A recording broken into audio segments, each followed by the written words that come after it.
Plus 1 പ്രവേശനം 3ാം allotment result ഇന്ന് പ്രസിദ്ധീകരിച്ചു.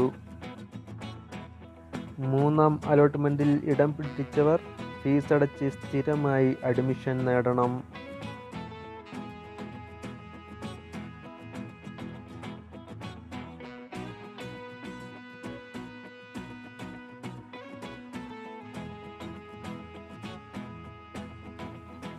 ഒന്നും രണ്ടും അലോട്ട്മെൻറ്റുകളിൽ താൽക്കാലികമായി അഡ്മിഷൻ നേടിയവരും ഇനി ഫീസടച്ച് സ്ഥിരമായി അഡ്മിഷൻ നേടണം. അലോട്ട്മെൻറ്റ് മാറ്റമുണ്ടെങ്കിൽ അവിടെയും, ഇല്ലെങ്കിൽ താൽക്കാലികമായി ചേർന്ന സ്കൂളിലും ആണ് സ്ഥിരമായി ചേരേണ്ടത്. ജൂൺ 16, 17 തീയതികളിൽ നിങ്ങൾക്ക് അലോട്ട് ചെയ്ത സ്കൂളുകളിൽ അഡ്മിഷൻ നേടാവുന്നതാണ്. കൂടുതൽ വിവരങ്ങൾക്ക് ഡിസ്ക്രിപ്ഷൻ ബോക്സിൽ നൽകിയിരിക്കുന്ന ലിങ്കിൽ ക്ലിക്ക് ചെയ്യുക. ഒപ്പം ചാനൽ സബ്സ്ക്രൈബ് ചെയ്ത് ഫോളോ ചെയ്യുക.